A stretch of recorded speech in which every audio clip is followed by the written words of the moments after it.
What's up, guys? I'm Brad Ellingsworth. This is my YouTube channel, Coach E. It's devoted to all things football, especially being simple and playing fast. Guys, if at any point in time you enjoy the content, please go ahead and subscribe so you can keep up to date with all the videos being rolled out on the channel. Right now, I'm trying to do that weekly. If you like it, please press that like button, and you can drop a comment as well, and we can talk ball.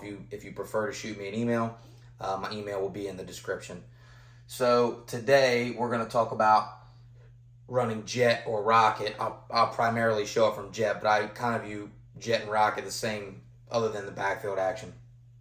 But we're going to show jet with an offset back. Now in the wing T system, we would call that a plus or minus back or plus or minus fullback. But yes, I'm going to show it to you on the wing T system, but I don't think it matters the system that you're in. The principle that we're looking at today can be run out of whatever offense. Maybe you can be in the spread, you can be an I format, whatever it is. Okay, you can get into some of this, whatever offense that you're running. So we run it kind of three base ways, or excuse me, three different ways. This is not the only way that we run it. We don't just run it with an offset fullback, although we like to, but we do run it in series as well.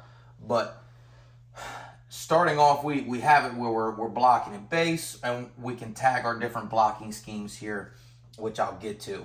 Okay, I've drawn all these up to a 3-5-3 or 3-3-5, whatever you want to call it, defense that's playing an underfront.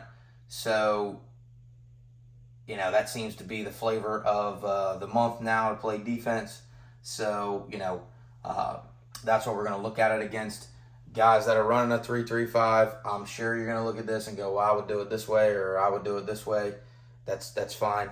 The saying about whoever has the pen last. But we're going to go ahead and take a look here.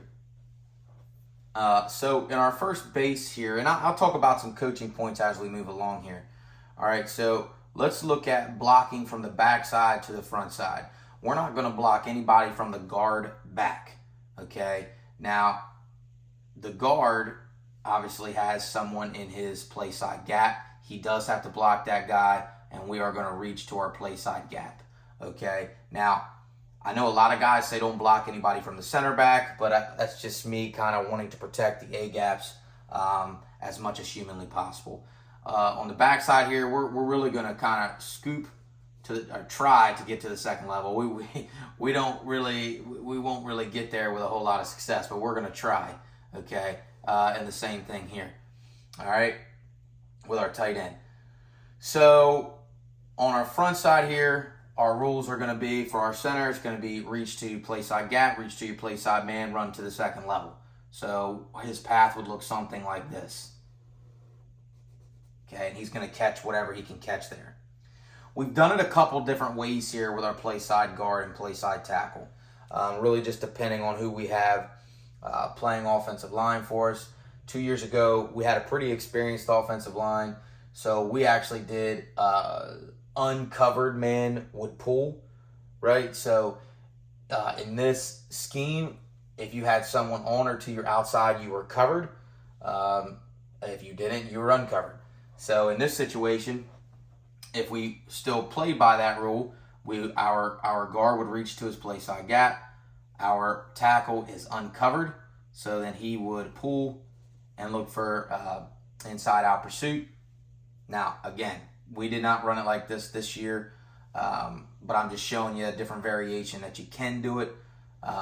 We'd have he'd have to pull around this, make sure he gets good depth around this wing here. This wing is, again, going to reach to his play side gap and run to that outside number, try to put his helmet on that outside shoulder of that edge defender there. We're going to get a stalk block out here by our split end. And, of course, our fullback, which the whole point of this is we're trying to get an extra number, an extra guy out there to the perimeter. He is going to run to the outside, and he is really going to be looking for anything, again, coming inside-out pursuit, whether this guy scrapes across, this guy scrapes across, whatever it may be. He's going to try to help shore that up, okay? When we run our jet motion, and again, we like jet a little bit better than rocket. What we say for the timing is snap it when he's over the play side guard. But to be honest with you, we kind of let our kind of let our quarterback control his timing. And what I tell him is, I want you to feel like you're almost going to miss the handoff, but not missing the handoff, right? So wherever that may be. Now, if it's way too early, I'm going to tell him it's too early, okay? But we want the less amount of time between the exchange and the handoff, the center exchange and the handoff as humanly possible. That thing should be bang, bang, okay, to maximize the speed of this play. So once he receives the handoff, okay, it's really important that he bellies out, okay? Some people call it running the hump, whatever you want to call it. In the offseason, we actually, when we run our jet, we actually put cones here for landmarks, but this is going to be really, really important here, okay? You don't want your jetter just coming really close to the line of scrimmage. If you get penetration in the gaps there, it could really, really blow the play up. And also, you want him to have room from himself to the line of scrimmage so that he can make a move when he needs to, okay? So that will be the base way that we block it. Okay, our next way we could tag crack. Okay, you notice that here we're running it out of a compressed set. We do enjoy running it out of a compressed set.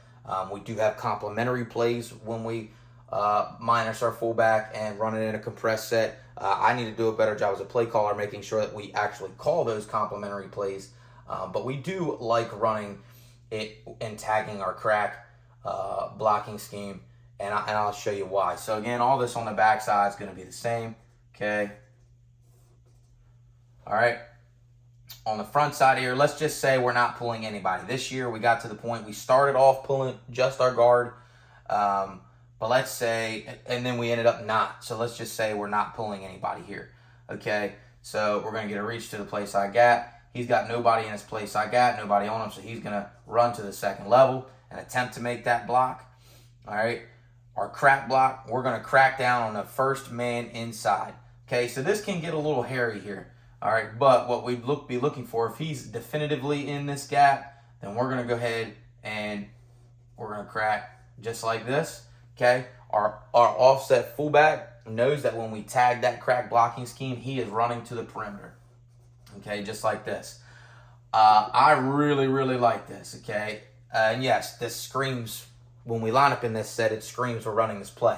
But I like this because you kind of get two plays in one, and I'll explain myself. So basically out here, right, and when I use this example, let's say we are pulling our guard. So what would end up happening here is, if we knew our guard was pulling, we would block back here, and we would pull around, okay?